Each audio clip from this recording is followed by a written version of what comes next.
విభేదాలు తలెత్తే అవకాశాలు ఉన్నాయి. కాబట్టి మరొక్కసారి కేంద్ర రాష్ట్ర ప్రభుత్వాలు పునరాలోచించాలి.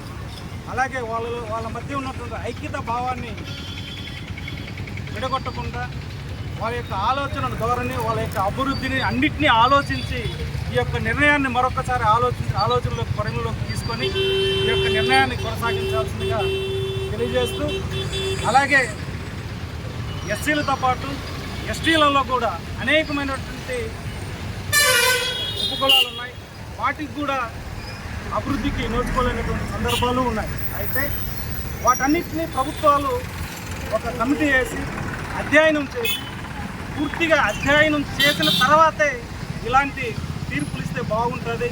లేదంటే వాళ్ళ సోదర భావంతో ఉన్నటువంటి ఉపకులాల మధ్య శిక్ష పెట్టే విధంగా ఉంటుంది ఈ యొక్క తీర్పు అని చెప్పి భావిస్తూ, వర్ధిల్లాలి గిరిజనుల ఐక్యత, వర్ధిల్లాలి దళిత గిరిజనుల ఐక్యత.